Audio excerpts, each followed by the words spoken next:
Hello, everyone, and welcome back to the CDL podcast channel. In this episode today, we are going to be talking about some MW3 news. We finally have somewhat of some official news with a release date announced and some other features that are going to be in the game. We're going to talk about some roster rumors and a little bit of org rumors that have come out. Very little on that front over the past week. Brock and I are going to rank some things we saw on Twitter about old COD titles and discuss those. And then finally, we're going to do our first Mount Rushmore. Going to be Mount Rushmore of COD teams. And I'll explain a little bit more about that when we get there, but it might be a little bit more fun than you think because it won't be just the default answers. We are not ranking them based on just like the best teams ever. We are just purely picking teams that we love to watch, our favorite teams. So they could be the worst team ever, but if we really loved watching them, they might make our Mount Rushmore. So basically just the Mount Rushmore of each of our favorite teams. So if you guys enjoy this one, be sure to leave a like, comment, and subscribe. If you're on the audio platforms, drop that follow, drop that 5-star review.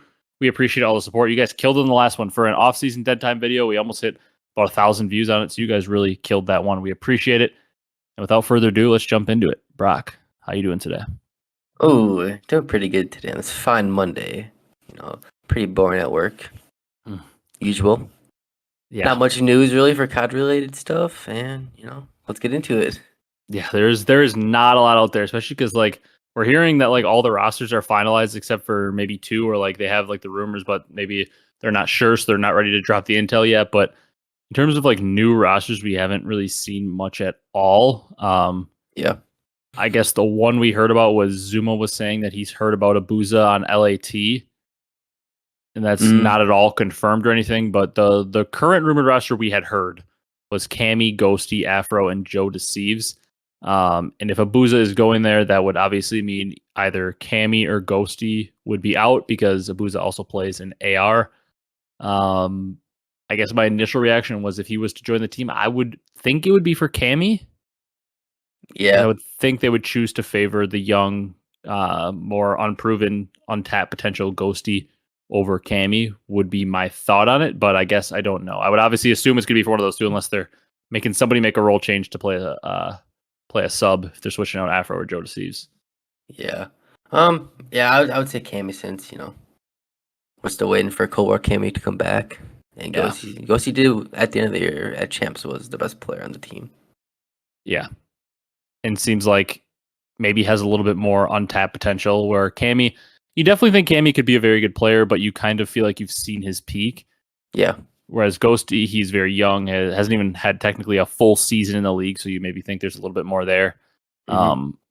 Also, Thieves like to pick up those Optic trained players like Envoy and make them special and give them great careers. So I would assume it's going to be Ghosty. But yeah, from everything we've heard, honestly, I can't speak a ton to Abezy because I know Cammy way more as a player, obviously with all of his years in the Pro League. But it's kind of like when Scrappy's coming up and Hydra was coming up and all these players are coming up in the Challenger scene, and you just hear every former pro that played them in Challengers, every Challengers player, every person that watched them say they're absolutely disgusting. It's very rare that those players fail and are just terrible. They usually end up being pretty darn good. Yeah. And everybody is talking about Abezy like he is the next big thing in the AR world, so I'm going to go out on a limb and say he probably is the next big thing and is probably going to be a very good player. Yeah. I fully agree. I mean, I didn't watch him that much, but what I hear, I'm pretty sure he dropped. Didn't he drop a 1.3 a lot of the year? Yeah, and once again, we never know. A lot of times when people are dropping big numbers, maybe they're not playing the correct way, but they also have to be extremely talented to be dropping those numbers. And he was getting a lot of decent finishes and decent placements. So obviously, it wasn't just running around because there are a lot of people that could drop that 1.3 and just completely only play for kills. Yeah. But with his high placements, I'm assuming that's not going to be the case. I saw him play one match. It was against Doug, and he absolutely fried. And it was one of the later tournaments, and you could just tell, just the way he moved on the map, you could tell there was a lot of talent there. You could tell he just was shooting different. Yeah, sometimes when you watch some of those Challengers players, you can see a good player. You can see that guy might not make the league, and you can kind of see when you see a pro POV a lot of times, especially when it's a top tier potential. Kind of player, you can just see for the POV. It's that guy's got snap on him. He's got a little bit something different to him. Yeah. All right. Some MW3 news, Brock. First of all, we did see today it's releasing November 10th, 2023. So coming up here about almost exactly 3 months away. We're 3 months away. It feels like a long ways time. away. Yeah, a long time. But some, I would say, a lot of positive news. I mean, you could take some of them positive or negative depending on your opinions on the things. But I'm the first one from the Charlie Intel tweet I'm going to be hesitant on because we've heard it before. Is it will feature MW2 2009 multiplayer maps, which, if true, would be amazing because there are a lot of good maps in that game. But Yep. we tend to maybe doubt. We'll see. Yeah, Don't it's get too caught up into it. I mean, we heard that there was going to be a thing in the current title that we were in when it was maybe 2 years or something, and that's probably going to be their excuses. Yeah, we meant it would come out in the second year, and we did hear. Yeah. I swear, when I saw the rumor, it did say something about like the maps would be coming out, like a giant map pack of old maps would come out in the second year of the game. So like maybe they did actually follow the cycle, but I really hope it's true because, like we said, with like Scrapyard and High Rise and a lot of those maps, you could bring in a lot of MW2 maps that would probably play very well and really help the competitive map pool out. Definitely. Just try it all. I mean, I guess technically those MW2 2009 maps are not Sledgehammer maps, but I don't think they really care at this point. They just want to make sure they have good maps. And in the past, Sledgehammer hasn't made the worst maps. I mean, like AW had some pretty good maps. World War II, like they weren't insane, but the maps in World War II were not terrible. Yeah, they're. I wouldn't say they're bad. They're pretty good, like decent. I would say they were like, yeah, they were pretty average. There's a lot of games that have a lot better maps, and there are definitely games that have a lot worse maps. Like I think if you threw the World War II maps in a lot of games, they would carry over pretty well. And even Vanguard, a few of the maps weren't the worst. There were definitely a lot of bad ones. Yep. And even the quote unquote good ones were probably below average. But I don't know. Getting Mixie and Bocage was fun for those of us that didn't have to suffer through it for a whole year of competitive. It was fun to just go run around. Yeah. The one map I do love was Tuscan a lot. Yeah, Tuscan wasn't bad. There's like a couple points like God, I can't even remember which side it was. Was it A control? I can't remember. But like the one with like the little like balcony on the side. Oh, I think that was B. Yeah, that was a little bit of like a kind of a tight choke point because it was basically just like one doorway you could run through. Yeah. On each side to get through. So that was a little bit of a tight choke. But yeah, Tuscan was definitely not a bad map.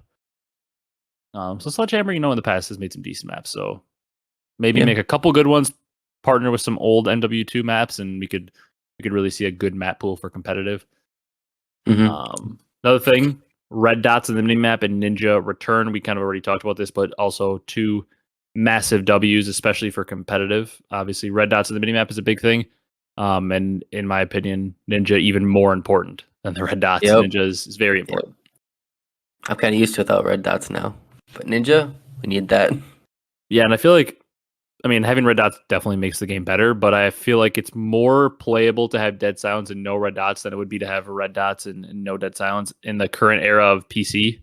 Yeah. Because people are going to continue to cheese with sound EQ and you just simply can't make a play when they have sound EQ on and you're not silent. Whereas, with no red dots, some cheesy things are going to happen, but you can get on without it. Definitely better to have it, but you can get on without it. Yeah, you kind of just need to be a little bit better without the red dots. Yeah, you just have to have a lot better communication with your team. Yep. Makes solo queuing a lot harder if you're just trying to vibe and play solo and you're not common. It makes it a lot harder because you've got to be like sound whoring the bullets basically. You have no comms and no red dots. No Ninja, sound EQers, 100 awareness. Yeah. Cheese. There's no making a play. No making a smart pinch or something. Just make the dumb play. Yeah. Another big thing. Yeah. Another big thing that's coming back is reload cancel. Kind of a overlooked thing, but the amount of times this year I died because like I started to reload and then somebody ran at me and I would have normally reload canceled in the previous game and shot back. But I tried to reload cancel and I can't even tell you how many times I died off that, but it was a lot. There's no need reload for cancel them to take it out in the first place. It was one of the most unnecessary changes. Like, who asked for that to be removed? Like, what person sat back and was like, what would make Call of Duty better if we just got rid of the reload cancel? There can't be a single person. If there's a person out there like that, I would just want to hear what their reasoning is, because it's not like reload cancel is some insanely necessary part of the game, but like, oh, I had 8 bullets. I go to reload, a guy chows me. I should be able to quick reload cancel and shoot because it's not like I can instantly reload cancel. It still takes time. Like the guy is still, unless he chokes his shots, gonna get the kill. Yeah. But like I need to be able to reload cancel to put some bullets in to help my teammate. Yeah. So that whoever thought of that one was a genius, apparently. Yeah. Not. And then slide canceling, maybe a little bit more of a controversial one, is returning. I have my opinions on this, and I can see both sides of the argument. I will say, I do think like the whole crack movement. I've always been a Jetpacks fan, and everybody knows that. I do think like the whole crack movement and fast paced gameplay of slide canceling makes it more fun to play from like my perspective, where I'm just playing ranked. And I do think it makes it more fun to watch because you can get a lot more flashy play. So from our perspective, I really like it.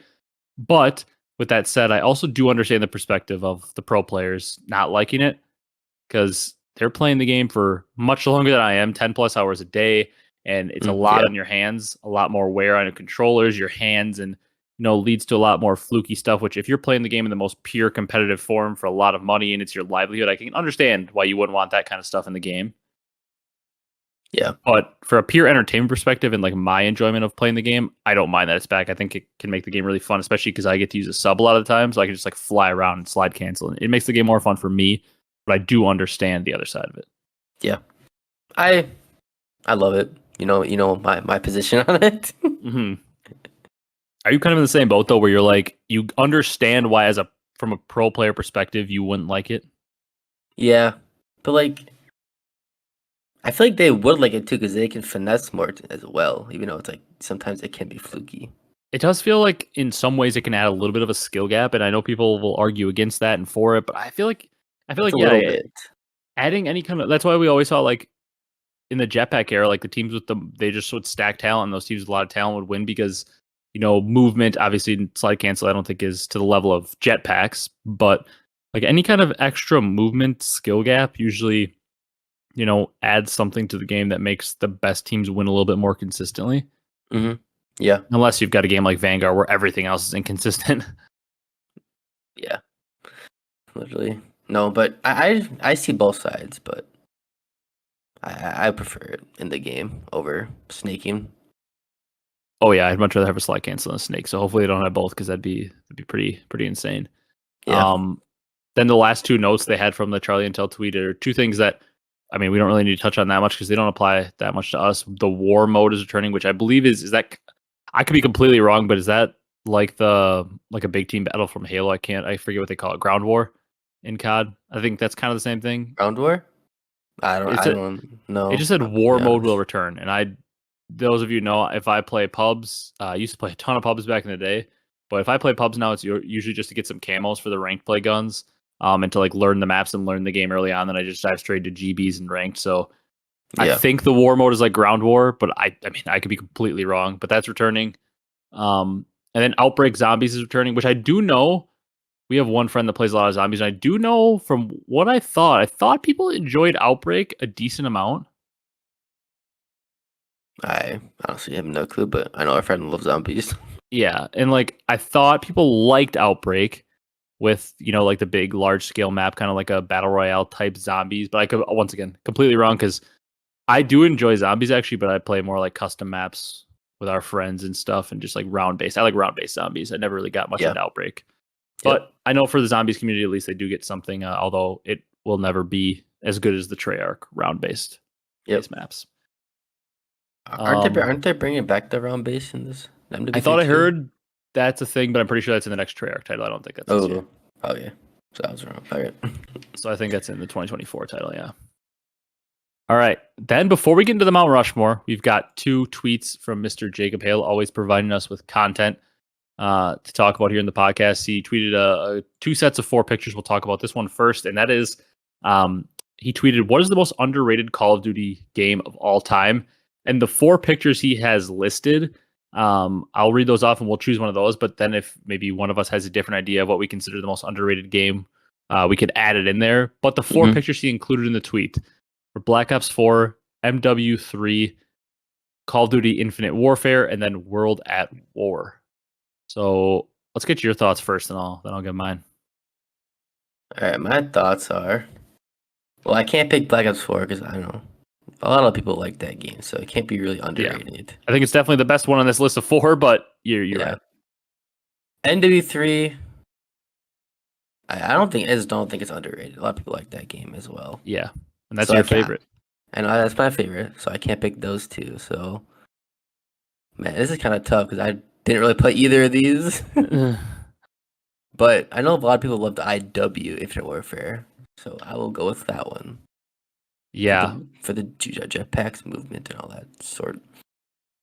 I mean, of the 4 on the list, I agree. I think Black Ops 4 is like it's one of my top 2 favorite CODs of all time, but I think people rate it pretty highly overall, so it's hard to say it's underrated even though I love it. And the same thing with MW3. I have it a little bit lower on my list, but I still really enjoyed the game and I feel like overall most people honestly have it higher on their list than I do. So I also can't say that's underrated. So I'm kind of in the same boat and I did enjoy Infinite Warfare and do think it's underrated, but I also see a lot of people say that Infinite Warfare is underrated. So that makes me think it's actually probably like a lot of people realize that they like it now more. So I'm going Yeah. with World at War of the 4 on this list. Okay. Because I didn't play World at War when it was brand new, but I played it like a couple years later, and like running around with the MP40 in that game, it was a pretty fun game. It was simple with the score streaks, and I remember thinking it was a pretty fun game. And that is a game that literally nobody talks about Mm-hmm. because it So was sandwiched in between COD 4 and MW2, yeah. which are like for the real old heads, COD 4 is like their game. It's like what changed everything. And then like for like our age group, MW2 is like even people that don't play video games anymore, if you like talk to them and like it's like, oh man, MW2 back in the day, like they all love it. Yeah. It's like nobody talks about this game in between. And like they even like the competitive people like Hecz always talks about how like they played COD 4 and then they played World at War and they just went back and played COD 4 for another year. Like this game never gets talked about, but it overall in the grand scheme of things, I actually think it was a pretty decent game. Okay. Any Yeah. other ones that weren't those 4 that you kind of think of for underrated? I was gonna say for World at War, I remember playing at my Wii, and the only thing I remember using was the flamethrower. That's all I remember from it. It's a kill streak, I think, in that game. I'm pretty sure. Maybe I'm wrong. For some reason, I swear it was a actual gun attachment. Was it? You could be right. I don't really know. I think it was. I could be wrong. That was a long time ago. Hmm. On World War II, maybe. Yeah, it's like World War II is weird because like as an overall game in like pubs, I would definitely say it's not underrated because it wasn't very good. But I think for the competitive aspect, I do think it might be a little underrated because I really enjoyed ranked play in World War II, especially after the patch in the middle of the year where they like changed the entire game. Yeah, it was pretty good for when we played. And people like to just absolutely just destroy that game too, especially because like Optic and the Optic fan base really hate it because obviously that was a rough year for Optics. People like to destroy it, but yeah, I would agree competitively. I thought it was pretty underrated because people hate it. The other game I was gonna say, I see a couple people in the comments. I'd always just say Black Ops 3 because to me, if you don't have Black Ops 3 1, it's underrated because I just love that game so much. But obviously, I do think it's tough to say Black Ops 3 kind of for the same reason as MW3 and Black Ops 4 because a lot of people do rate Black Ops 3 very highly, so it's tough to say it's underrated. Yeah. And while I say it's my favorite COD, I think it is pretty easy to say it's not the best COD of all time, even though it's my favorite. So I can see why people would have it a little lower.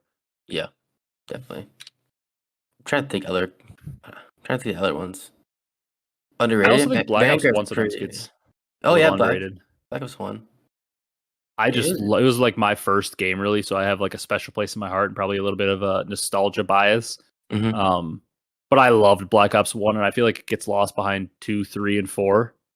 Yeah. Kind of like buried, and I actually think probably it is the fourth best of those, but I still think it was a really good game, and it's kind of the reason I love COD today is I got like addicted to that game when I was a little kid. Yeah. No, I would say Black Ops 1's underrated, even though I played a little bit of it. Yeah. All right, you want to move on to the other tweet he had? I was gonna say Vanguard's pretty underrated. Shut up. Well, we'll talk about Vanguard in this next one, and we'll see where you rank it. He also tweeted, rank these Call of Duty games from best to worst, and it seems like a collection of games that a lot of the community, at least at the time they were out, did not feel too fondly of. I think everybody would agree that the overall community consensus when these games were out, they did not like them. Infinite Warfare, not received very kindly. Call of Duty Ghosts, especially coming off Black Ops 2, was not received very kindly. And then Vanguard and World War II. So let's do rank them best to worst purely on how you felt about playing them competitively. I guess like for you and you didn't play a ton of like Ghosts or IW, I guess you could maybe just like say watching it and like how you think you would play. We're not going to do like the whole overall game because like I didn't play a lot of zombies in World War II or Vanguard or any of that. So like we're just rank competitively how you like the game, not objectively. Okay. So for me, my best game on this list would be Vanguard. I knew you were gonna say it. People are gonna go crazy. Because I played it the most, and I actually liked it a lot. And I played so many eights in that game with random people. You just like running around and just how fast you could play, basically. Yeah, crack channeling, side cancel, the whole 9. Mm-hmm. All right, next one I'm gonna have to go with World War II. Yeah. Okay. Because that's the one I played. We knew you played that one a lot. Yeah. And I actually like the rank play system they had. Yeah. Elo system. Yeah. It was. Oh yeah. Of these, I mean, it's tied with Vanguard because it's the same thing, but it definitely had tied for the best ranked system on the list. Mm-hmm. Even though you couldn't really do like all that movement stuff, but it was still a pretty decent game to play. And remember for a little bit there, they had that stupid thing where you like couldn't queue with a team. Yeah, you can only queue 2. Yeah, that was so dumb. Yeah. But they had a rank mode, so props to them. Yeah. And then the next what are you doing one, 3? 3? I'm gonna go Call of Duty Infinite Warfare. Okay. Because I played this game for about maybe a month or less. Yeah. We played some GBs early on. Yeah. And then Pubs is okay. And I don't know, I just didn't like it after a while. But I liked watching it. So all the jetpacks. It was a weird year for us too, because we were so in love with Black Ops 3 that this game felt disappointing after, and for whatever reason we became like randomly grinded like 2K that year. Yeah, 2017. Yeah, 2K. Yeah, we played a lot of 2K that year. We played a lot of like 2K17 Pro Am. It's a weird year of games. Mm-hmm. And I played a ton of Madden. I played like Madden Ultimate Team a lot back in the day, and like that was the year I played like sports games like 2K and Madden. Like I'd still watch all of IW, but I just didn't play it that much because it just felt disappointing coming off my favorite game, Black Ops 3. I just didn't think it lived up to that hype. And there's no rank play in that game, so it kind of killed it too. Yeah, especially for us, where like we only play pubs for so long, we just love playing competitive. So when you don't introduce a rank play, it kind of kills the love for us. Mm-hmm. And then Ghost is the last one because I've never played Ghost, and I've barely watched Ghost. I was gonna say I thought you played with us maybe back in the day, but that was when your Xbox broke, wasn't it? Yeah, that's when Xbox broke. That I played PC Minecraft for like 2 years. Yeah, then you got another one. You got like a Xbox One for Christmas or something for Black Ops 3. You were a Christmas noob on Black Ops 3. Yeah, literally. I got it like late. Yeah. Yeah, that's funny. But my order is somewhat similar, I feel like. I'm actually gonna switch number 1 though. I'm gonna put World War II number 1, even though I always talk about being a jetpack stan, but I really wasn't a huge fan of IW. I mean, going back now, looking at some of the games we've had since, I'd love to play it again. Yeah. But I actually really enjoyed World War II. I know it's like a hot take, but I mean, we're talking about 4 games that aren't really well received and purely ranked play. I loved playing World War II. I know it's not the most popular. The nade spam was annoying, but post update World War II, I thought it was a lot of fun. It was, especially because there were so many engagements. Like you could drop 50 bombs in hardpoint, and I don't know. I thought it was a pretty fun game competitively, and the rank system was very good, which helps it. 2, I think I'm actually going to put IW2. Once again, I had more fun playing Vanguard, as awful as that sounds, but that's because I barely played IW, like I said, and I played a ton of Vanguard. But I think IW, if I could play it again now, I would really enjoy it. Yeah. It had pretty good maps, and I like jetpacks and all that, and the guns, the K-Bar, NV4, ERAD, it had some fun guns to use. So I put that too. I think I would put Vanguard 3 because I don't like the Ghost competitive modes, like Blitz and Dom. I'm just not a fan. Yeah. And I did enjoy running around with the MP40 and just getting cracked on Vanguard. So I'm gonna say Vanguard 3 and then Ghost 4. As weird as it sounds, it's mostly just the game modes and Ghost and the time to kill. I'm a big high time to kill fan, and I like hardpoint. And Ghost had very, very, very fast time to kill and domination and Blitz, which is rough. But I do think Ghost S&D was very good. Yeah. Yeah. That's it for that segment, though. But we've got a fun segment here. We talked about doing different Mount Rushmores, so let's jump into that, Brock. This will be the episode too, so we'll probably be a shorter episode, and we'll wrap it up after this. But we want to do a bunch of different Mount Rushmores. We had ideas like guns and stuff, and the first one we want to do, because we talked about this one. This was our original idea, so this is the first one we wanted to do, was Mount Rushmore of Call of Duty teams, and it has a stipulation: we are not drafting the best teams of all time. We're not doing like Optic Dynasty, Decol Dynasty. They could be on the list. Yeah, they could be picked. But we're just doing purely Mount Rushmore of our favorite teams. So there's gonna be a very limited amount of teams that are picked, because obviously Mount Rushmore, four people, four things we get to pick, and only two of us. And we're not gonna do a snake draft where, like, if Brock drafts one, I draft two. We're just gonna alternate picks.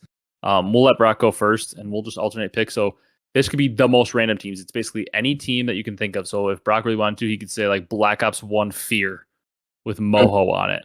Something like that. Like, it could be the most random team, and they could have only maybe played one event together, but it's whatever your favorite team is. You just pick four of them, and we'll alternate, and then it'll kind of be a good blast for the past. And I'd like to hear you guys in the comments, your thoughts, and you drop your Mount Rushmores of your four favorite teams, the most just random collection of teams ever. But let's give you the floor block. Brock, let's go first.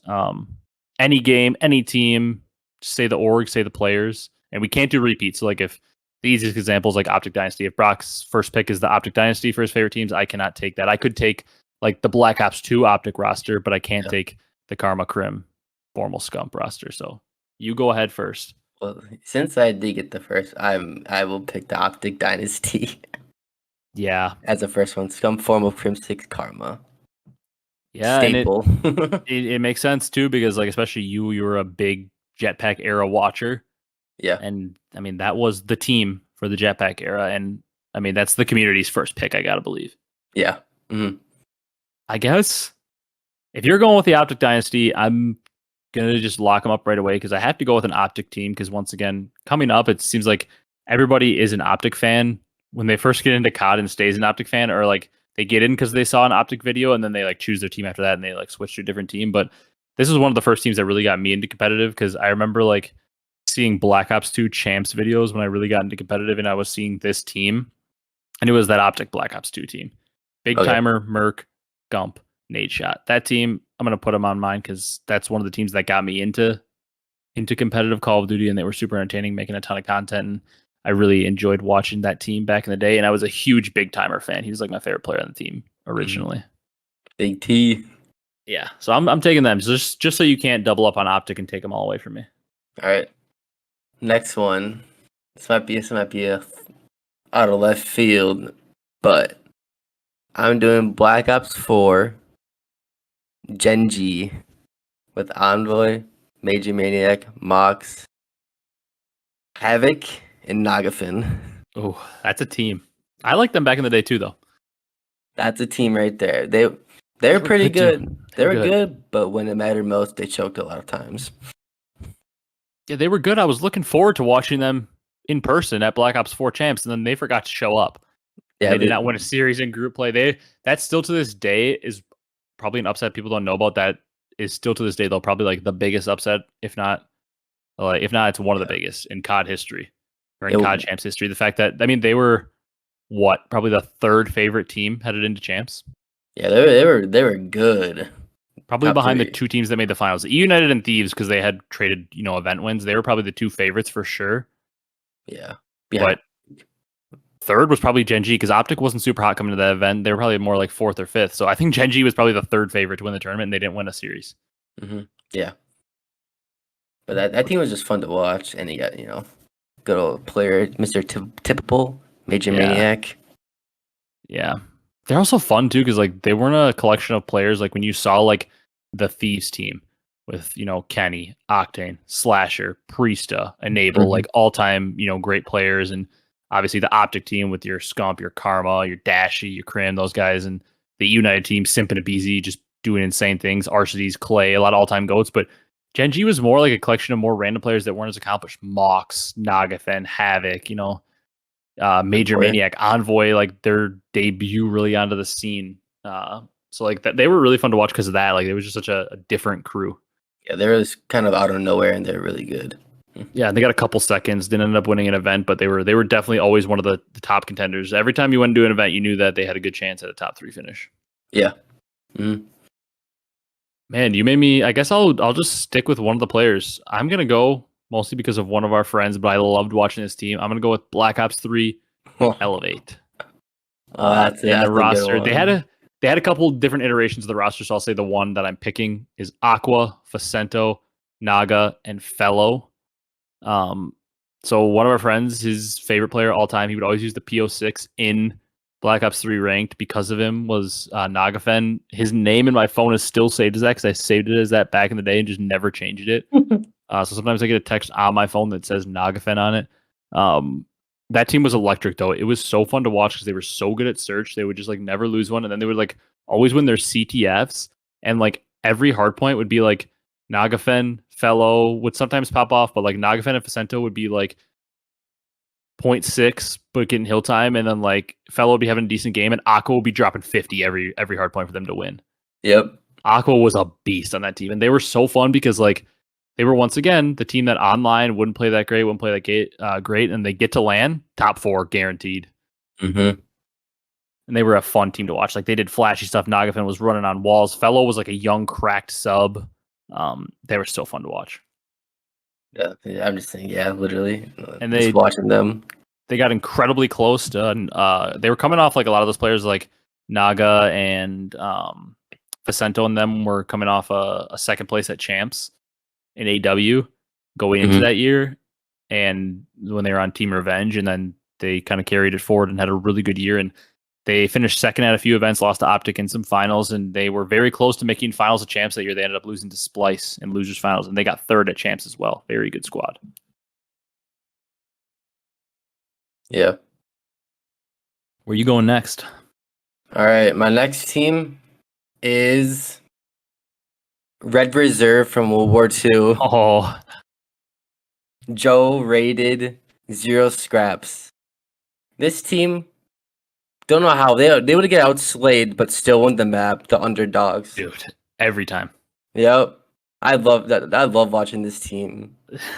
They get outslayed at literally every hard point, but they'd win a lot of them. And remember the tie game on Arden's Forest? Yeah, it was like 47-47.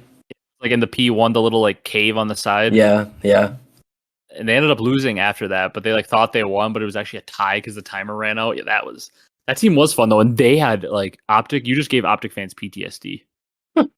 They had Optic's number in that game. They were just eliminating them and always beating them left and right. And it was like this team should not be beating Optic because they always get outslayed, but they would just win. Yeah. No, just every time you pull a score up, they're all like at least -5, and they're still winning points. That is true. That's crazy. I like watching that team. That's a fair pick. I think I might stick with the game that you just went with. I was thinking about picking this team. I think I'm going to stick with the game you just went with, and I'm going to feel bad because I'm going to miss so many teams. I know, you only 4 though. I know, but I'm going to say one from that game just because I loved, like, this is like where my birth of my favorite player came from. I'm going with Team Caliber from World War II, and I can't decide which one I want to go with because the 2 iterations of the roster that I'm choosing between I love, because I love Pharaoh, I love F3.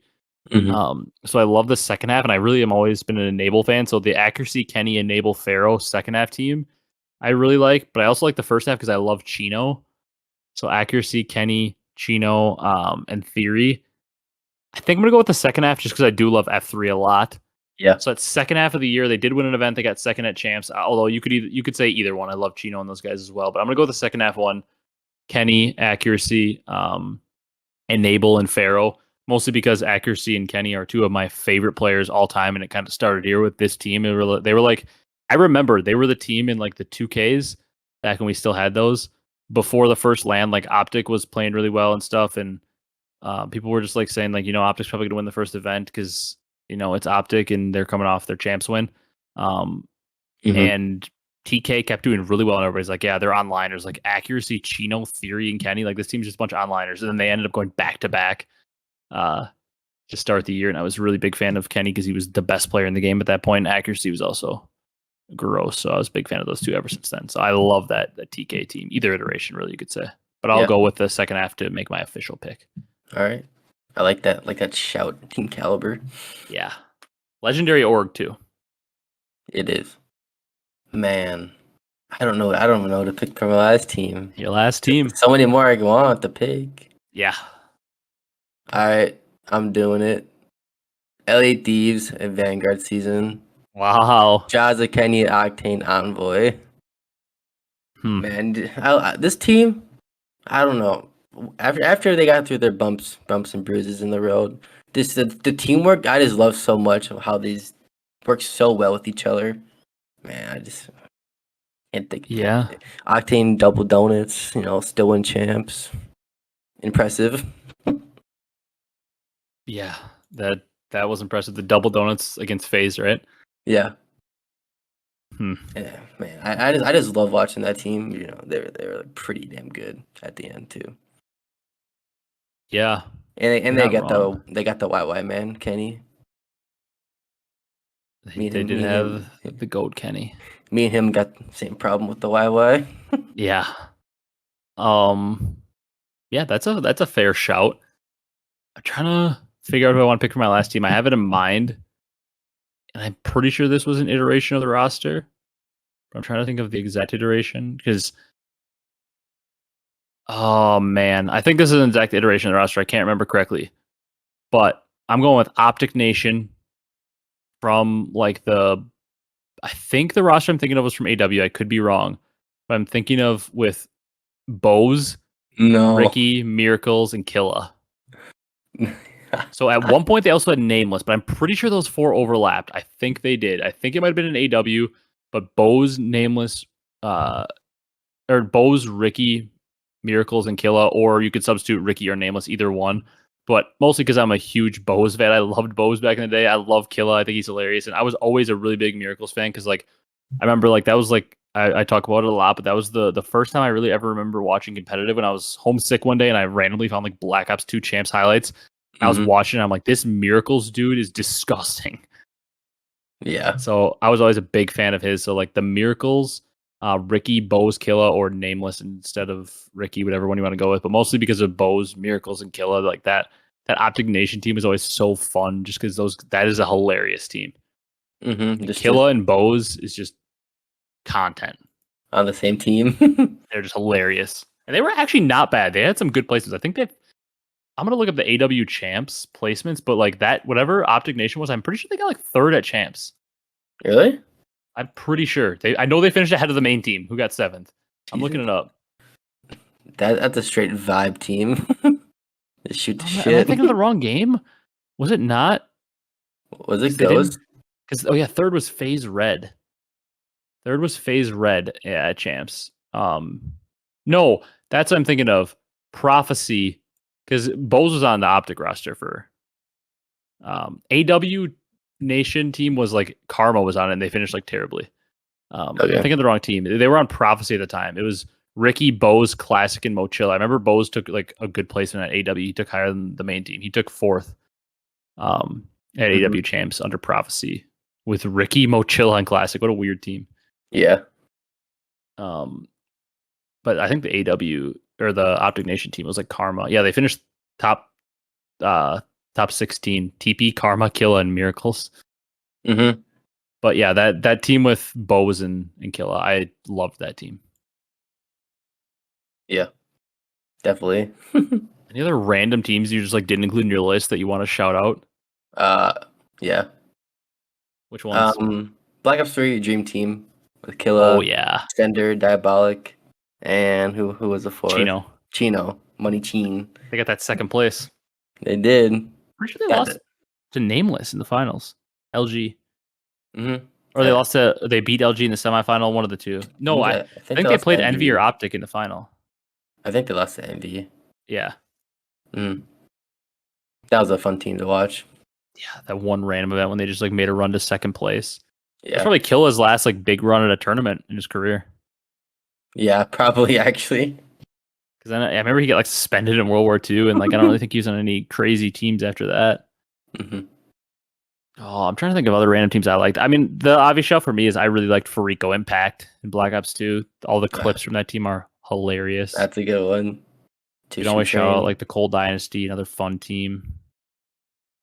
Uh, man, Cold War another. Toronto Ultra. Yeah, for you, that's definitely one. Yeah.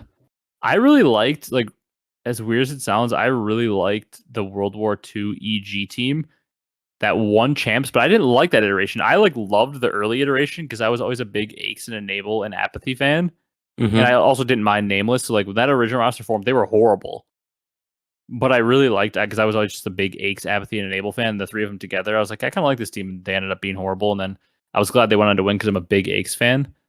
Yeah. So I was glad they went on to win champs. Not necessarily that roster because I was like kind of whatever for Silly and Assault, but I still really liked Apathy.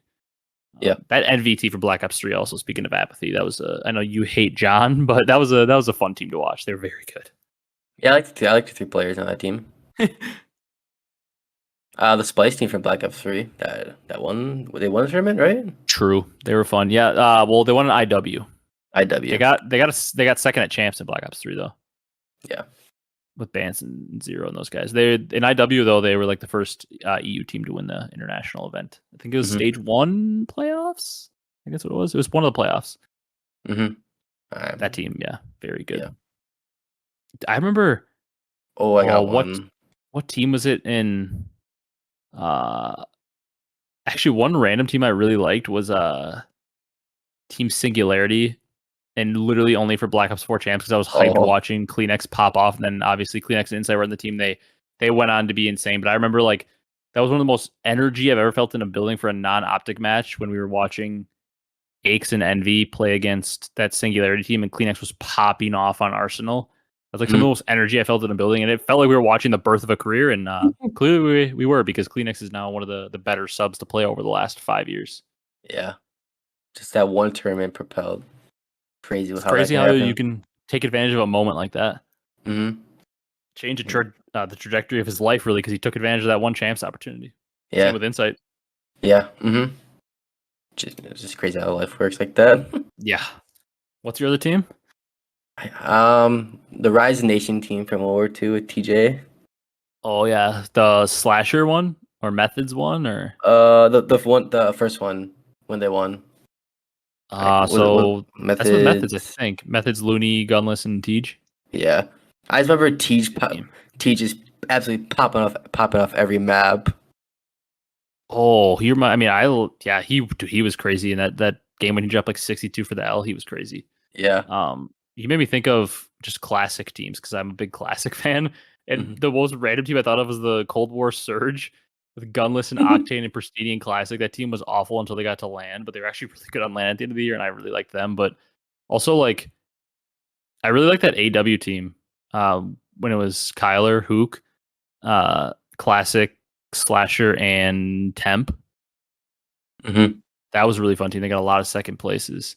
Same with that Faze Red team I just saw for AW champs. The most toxic team of all time. They got third place. Ache, Slasher, Parasite, and Enable. That team's fun. Jeez. Toxic team, but fun. Oh, you know who took 8th place at that tournament? They have to get a shout out. Sharp, Goonjar, Theory, and Looney is on the team, but Neslo, that OG TK roster. Oh, Sharp, yeah. Goonjar, Theory, and Neslo. That's a team that deserves a shout out. I mean, everybody in the community knows Neslo. Probably a lot of them don't even know where it comes from, but Neslo and that TK team was always around, like Black Ops 2 Ghost. They were like always around the top 4, sniffing around there. Mm-hmm.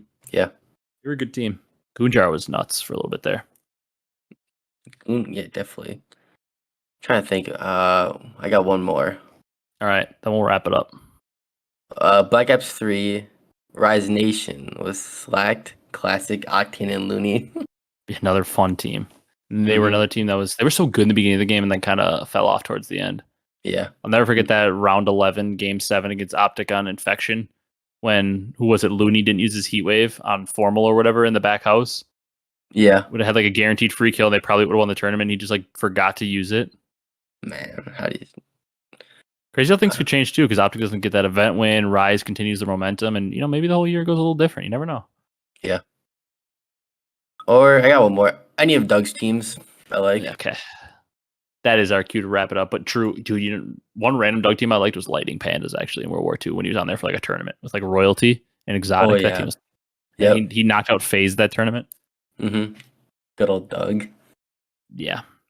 His team with Slasher, Hecz, and Apathy was a fun team too when they beat Optic. With Hecz' stitches in his hand, one of the most legendary tournament wins. Yep. Yeah. That was a fun one though. We'll have to do, I mean, we're in the slow time. We got all kinds of Mount Rushmores we could do. We could do weapons, we could do we could actually do teams draft like the best teams of all time. Or like our Mount Rushmore of the 4 greatest individual game players we've ever seen. Like Black Ops 4 Simp is the one I always say. AW Scump, we could do like a draft like that. Individual game and player. Something like that. But we've got unlimited to do. If you guys got more, I know one of our listeners, PD, he dropped one in the comments a few times ago. We'll definitely get to that one as well. There's so many you could do: maps, pub maps, competitive maps, all kinds of ones. We could throw one at the end of every episode if you guys enjoyed this segment. But that's gonna do it for this one. If you guys enjoyed, be sure to leave a like, comment, and subscribe on YouTube. If you're listening on the audio platforms, drop a follow, drop a 5-star review. We appreciate your guys' support throughout the off season. We do have a little bit of a special episode coming up here in a few weeks that we will talk about. Maybe we'll preview it next week because I believe it's coming up 2 weeks from now. So we have a little bit of a special episode coming up. Those of you that are sports fans, especially North American sports fans, are going to want to tune into that one. We look forward to that. Got a special guest coming on for that one. So thank you guys so much for watching, and we will see you in the next one.